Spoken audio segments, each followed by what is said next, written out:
welcome back to Skyrim A through Z mods, lore, and more. Once again, I'm Inquisitor Aura, and I will be your guide through the lore-rich world of Nern. If you're watching this, thank you for taking time out of your day to listen to my geeky ramblings. Please feel free to check out the video description for links to my sites, and to subscribe below. Now, last episode, we covered the Argonians and Black Marsh. We're going to keep on the same theme with the beast races, but we're going to turn our eyes westward to Elsewhere and her intelligent, wily, and sticky-fingered children, the Khajiit. The Khajiit are feline humanoids, as you can see here through character creation, from the province of Elsewhere. Now, Khajiit means one who deserts, as in desert, as in the noun, in their native tongue of Ta'agra. They are possessed of an extraordinarily keen intelligence and agility, and that makes them master acrobats and master thieves. Their standard morphology is the ones that you see the most are pretty humanoid looking, bipedal arms and legs, but they have the cat head, the cat ears, and the cat tail. It's not lycanthropy in any shape or form that created the Khajiit, but a direct link to the phases of Nern's moons, which they refer to as the lunar lattice. Physiologically, they're very different from all the other races of men and mer.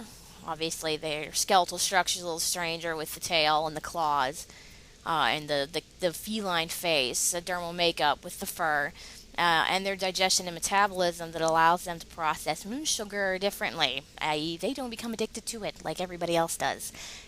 And it making moon sugar very, very important to them. Now, there are several subspecies of Khajiit, and I am not going to go over all of them. There are at least 20, and they are all so vastly different from each other that it's actually kind of funny. What is important to understand is that the form a Khajiit will grow into is based entirely upon the phases of Master and Secunda, what they refer to as Joan and Jode, the big moon and the small moon.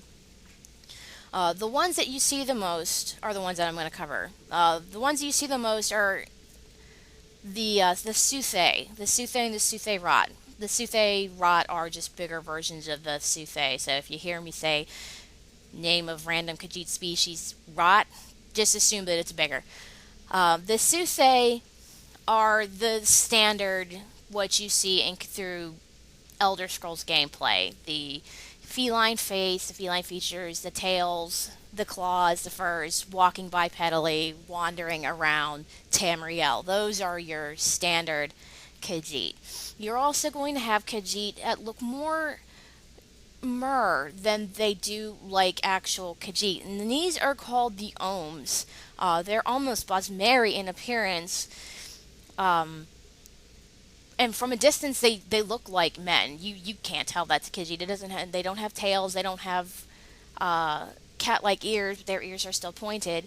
And the way they choose to differentiate themselves from the Bosmer, whom they don't particularly have a caring for, is they tattoo fur and feline features on their skins to project their Khajiitness into the world.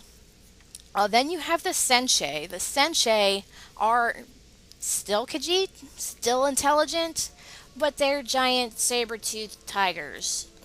And they're usually actually used as battle mounts during Khajiit fighting. You see a cat man riding a giant cat. It's like, I heard you like cats, so here's some cats for your cat so you can cat while you cat. Yeah, you definitely don't want to run into these guys. And then, of course, I have the bigger version, the Sensei Rot, the Sensei are quite big. They're as tall as an Altmer and about 20 times heavier. And the Sensei Rot are about the height of two Altmer standing on each other's shoulders and weigh about 50 of them. So, yeah, definitely not something you want to run into. One of the more unique and I think interesting subspecies of Khajiit are the Alfiq. They are actually house cat sized Khajiit, and they cannot speak the normal language, but they can understand it. Being house cat sized means they make excellent spies, because who's going to watch what they say around a house cat? I'm actually not convinced my house cat's not one of these sometimes. And while they cannot speak, they can understand what is being said to them. And it is understood, or believed at least, that They can cast spells, so you probably don't want to mess with these either. The last of the subspecies I'm going to talk about is the mane. And I say subspecies, but really, there's only ever one of these at any given time throughout Tamriel's history. The mane is born during an eclipse of Master and Secunda, when Secunda has moved in front of Master and makes the twin moons look like a gigantic eye in the sky. That is when the mane is born.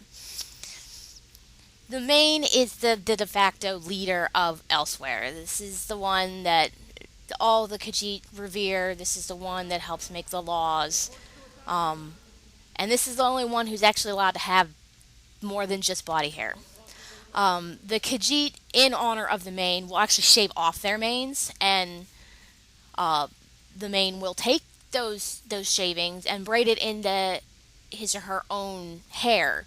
The result of this being, of course, you have pretty much an entire civilization's worth of extra fur in your head, and it weighs down. So the main doesn't actually walk around on his or her own. The main actually is carried around on a palanquin borne by some of the Sensurat. Uh, but for the most part, you're only going to be seeing the Suthay or the Suthayrot. Their dress is pretty Arabic in nature. Bright colors, large shawls. They got to keep that sand out of the fur, I guess. Long robe-like shirts. In battle, they favor lightweight and very artfully decorated leather armor overlaid with lacquered metal plates. And they usually use their claws in combat, punch cats, with Khajiit only martial arts forms, which is probably pretty dangerous. And then they bedeck themselves in jewelry. They have tribal tattoos that have a very deep cultural significance for them, shows their gods, shows their clans, shows their subspecies, and they even will braid herbs into their fur for protection. Now, elsewhere is it's a smaller of the one of the provinces. In the north, it is desert, and in the south, it is jungle. In other words, not as jungly as say Black Marsh, but it's still pretty jungly. It is named for the Khajiiti proverb, "The perfect society is always elsewhere." Yeah, I think it's very artistic. Valenwood is to the direct west, and Cyrodiil is to the north and east, and they have the coastal lands on the south. There is the only thing of real significance that is to be known about elsewhere is that there are no major cities in the north. They're all in the south. And the south is also where moon sugar is grown. Now, moon sugar is pretty important to the Khajiit. The Khajiit call it crystallized moonlight. They believe it is pieces of the eternal souls of Jode and Joan, who are the twin moons, trapped by the glimmering waters of the Topol Sea and washed ashore by Hermora to gather in the sugarcane fields of the Tenmar forest. Now, they eat this pretty much on everything, and it gets them high. I mean, shivers. They love it. The thing is, it is not addictive to them. It is used every day in everyday life and cooking. It is also their primary export, despite it being illegal in every other province in both raw and refined forms known as skooma. Though most Khajiit won't actually take skooma because they don't like that. Their selling of moon sugar and transport of moon sugar supports a thriving black market, and you can buy almost anything in elsewhere. The biggest event I've seen in Khajiit history was the 5 Year War with the Bosmer. The Bosmer claimed that the Khajiit started it. The Khajiit claimed the Bosmer started it. Whatever started it, nobody really knows because they don't actually keep any records of that stuff. It ended in the end of the Third Era in the year 399 with a Khajiiti victory, coinciding with the end of the Oblivion Crisis. The Oblivion Crisis, of course, having the same devastating effects it had almost everywhere else in Tamriel. The problem being that the Khajiit were severely weakened by it, and it allowed raiders to come in, and kidnap them and enslave them and drag them out of their homes. But for most Khajiit, that's not really a problem because they are very much wanderers by nature. And so most of them chose at the beginning of the Fourth Era to actually go out in the world and start seeing things. Now we're going to go ahead and we're going to move on And we're going to head up to Dawnstar and we're going to see if we can't find us a Khajiit. Alright, so moving on to our quest for this week. There's only really one good Khajiit quest available out there, and that is Karjo's Amulet. Now, in order to get this quest, you're going to have to find Karjo. Karjo travels as a caravan guard between Dawnstar with Riften and Whiterun, and sometimes passes through Labyrinthian. Um, but your best bet, honestly, is just to go to one of those three cities and wait him out. I usually have a pretty good chance of finding him here in Dawnstar. Dawnstar. Over there. So we're going to go ahead and we're going to zoom in here. We're going to come around. We're going to find Karjo. There's Karjo. That's what he looks like. For the guy, or one of the two guys in the steel armor is Drome Mirage back there. But Karjo's the one who's going to give you the quest. Now, Karjo's going to tell you, you're going to walk up and you're going to ask him, hey, how the road's been? And he's going to tell you not so good. Usually they have no problem dealing with the bandits, but they tend to have some sticky fingered individuals amongst them, and one of those sticky fingered individuals just so happened to steal Karjo's moon amulet. Now, from what you remember of the lore beforehand, the moon amulet is actually very important to Karjo because of the Khajiit's natural connection with the lunar lattice. So it's very important to him that you get this back for him. Now he'll give you the quest. All he wants is his amulet, and the game will randomly select one of probably somewhere around 20 bandit camps around Skyrim to send you to. And all you have to do is kill the bandit and bring back the amulet. Now, there is a chance that he may send you to Solstheim, even if you haven't been there yet. I'm not actually sure if that's the case because every time I've done this quest, he sent me pretty much just around Skyrim. But I have done other quests for other factions that have made me go to Solstheim before I'd ever actually been to Raven Rock. So it's something important for you to keep in mind. Once you've retrieved it, you're going to have to find Karjo again. Now you can do this by following the quest marker, but honestly, you're probably going to catch in between two of the cities, and that's really not going to do you a whole lot of good. So your best bet, once again, is just to go to one of those cities and wait him out. Wait till he arrives, and then come back, run in, and be like, hey bud, I got your necklace. And you give it back to him, and once you actually give it back to him, he will equip it, and it will be showing, which is pretty cool. Um, then you'll have Karjo available as a follower, which is actually pretty good because he's fairly tanky. He's trained in one-handed, he's trained in heavy armor, archery, and block. And he will start off as an archer while enemies are at range and will not actually melee with them until they get into melee range, which is nice. Karjo is actually one of the better followers to have around. So there you go. That is our quest. Time to move on to our mod.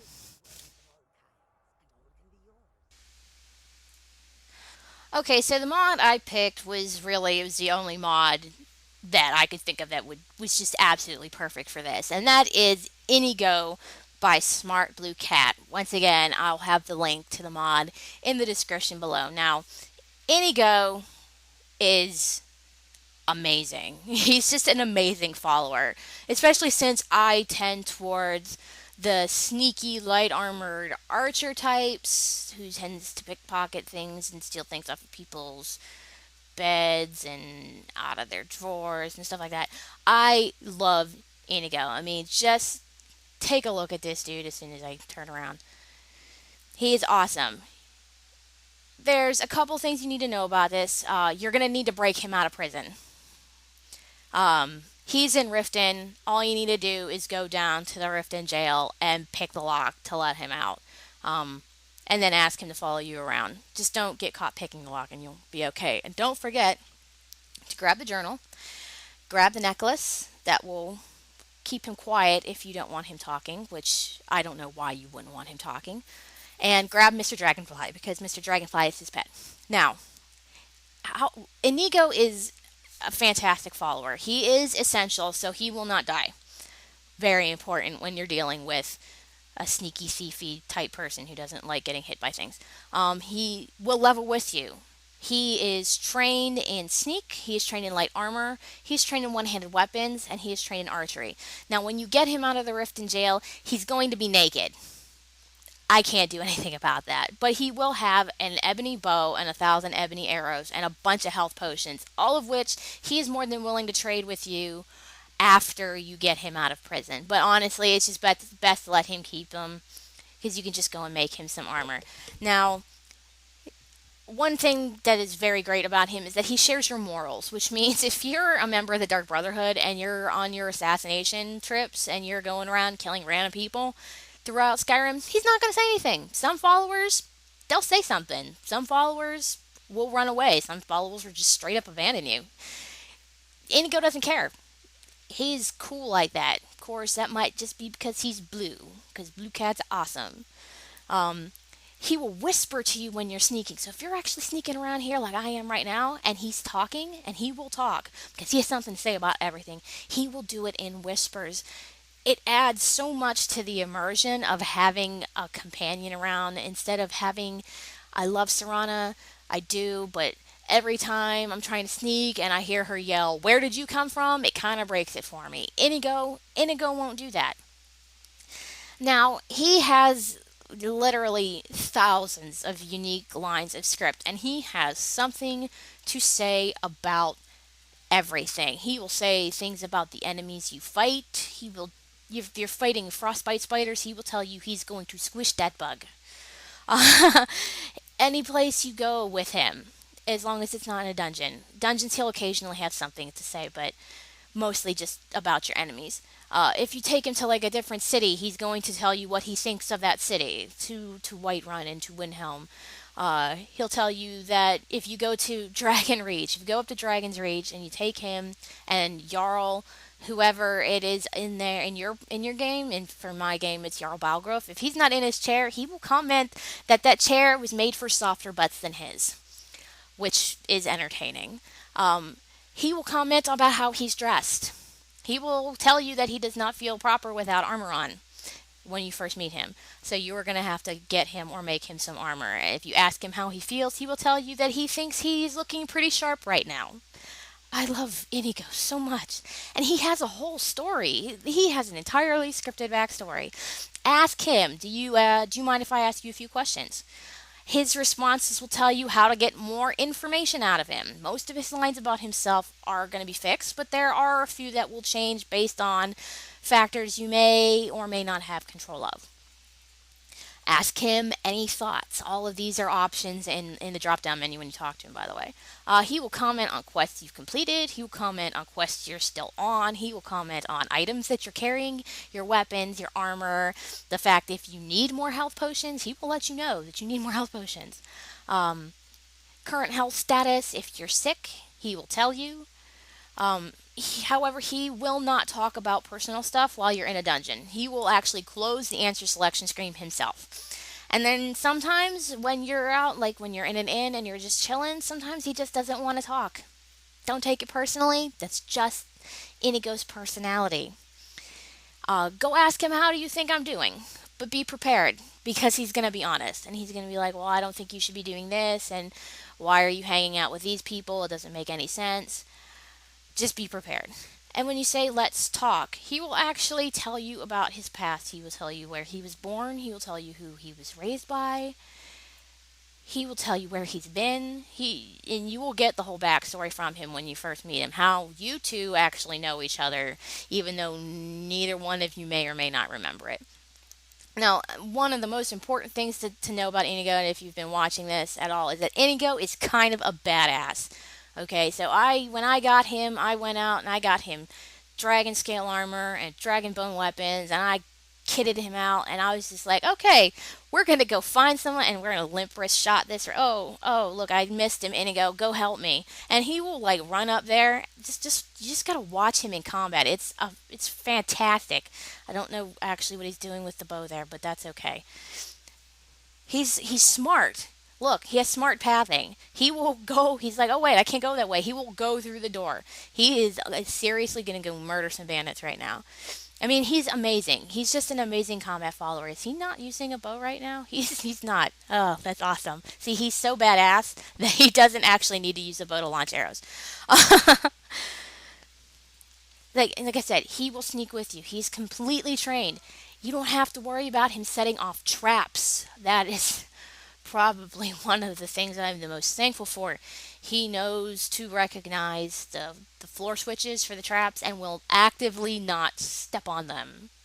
Of course, because you're going to go around them, and usually you have like Lydia behind you, and you're going ahead, and she's behind you. She steps on the trap, and you're the one that gets hit by it. That won't happen with Inigo. Inigo, when he will recognize when enemies are at a distance and when enemies are in close. When enemies are at a distance, he will use his bow. And he will almost exclusively use his bow. When enemies get close, he does love to break out his two one-handers and pretty much blend, chop, swirl things into tiny little meaty pieces on the ground. He doesn't care if you steal things, he doesn't care if you pickpocket things, and he is just honestly, I just ran around here when I was doing this playthrough, just not sneaking. I wasn't even worried about it. I just was like, oh, I'm gonna go get myself into trouble and have Inigo save my butt, and he does. He did it every time. I didn't have to worry about anything. I got hurt a couple of times, and I did run into a few traps, but I'm a big girl. I can handle that. Sometimes, though, as you can see right here, he will kind of get stuck behind you a little bit. That's not Inigo. That's just the price of being a follower. He actually works well with Amazing Follower Tweaks, which is a mod I will feature sometime down the road that just makes having a follower so much better. And as you can see, I can take care of myself here. Screw these bandits. But Inigo, watch this, guy. Just watch this. This is one of my favorite parts. He's like, he knows that guy is back there, but he can't actually find the path to it. Inigo is just, he's just amazing. I mean, I really can't say enough about how great this mod is. And I think one of the best things about Inigo is that he actually sounds like he's a Khajiit. You know how, like, if you're playing a Khajiit character, you don't sound like you're Khajiit. You don't talk like, this one is doing this, or the Khajiit will follow, or things of that nature. You know how they use that terminology that just is very much a part of who and what the Khajiit really are. Inigo talks like that. And that is fascinating. I'm so glad that they actually took the time and did their research, and they got the voice actor they got to voice Inigo is just, I mean, really, he's just kind of like, he was like born to play Inigo. And he has a lot to say, a lot of things to say, even if you're not actually in a conversation or you don't choose to initiate a conversation with him. All of these are dependent on a huge range of factors. The weather, he will talk about the weather. Small talk. A mod that small talks. How amazing is that? Uh, he'll generally keep quiet if you're sneaking, or, if you want, there is a necklace. It's called the Necklace of the Muffled Tongue, which you can wear and he will stay quiet. But really, with just you pick him up, you run around in Dwemer ruins or bandit caves like this one, or Draugr. Oh, he really, really does not like the Draugr. He dislikes the undead with a passion. He has no problem telling you that. But if you don't want him to talk, just put the necklace on and he'll shut up. And honestly, when he conversates, it's all about you. It's all about you. He's got no problem talking about you. He's got no problem talking about himself. But really, he has no problem admitting that he is there for you. Remember, you actually have to listen to the entire backstory of how you two met to really understand Inigo's motives for wanting to help you. And I don't want to ruin it for you. I want you to hear it from Inigo's own perspective and in his own voice. You can treat him however you want, but honestly, why wouldn't you treat this handsome blue kitty cat with respect? You can be mean to him. There are options for it, but really, I've never had any reason to not to be nice to him. He will actually read books to you. Yeah, he'll read books. Right now, he can only read two of them to you. He'll read Inigo the Brave, which is a book that you can pick up in his cage when you rescue him, and Kolb and the Dragon. Now he needs to actually have the books, and you guys need to be in an inn or in a home, someplace cozy, someplace where he feels comfortable for the option to actually appear. But the mod creator said he's actually working on inputting other books. It's like who I mean, come on, that is just a level of detail that you don't get with very many other follower mods. And this is possibly why Inigo won GameSpot's Mod of the Year in 2012, I believe. It was recently. Because he was just so fabulous and so perfect and so Inigo that I highly recommend this mod to anybody who needs a sneaky little sneak thief following around behind them. Well, that's it for me this week. Thank you for visiting. Thank you for watching. Please feel free to leave comments below and to subscribe. And we will see you next week, where we will be bringing you the neighbors of the Khajiit, and we'll be talking about the Bosmeri people. Have a good week.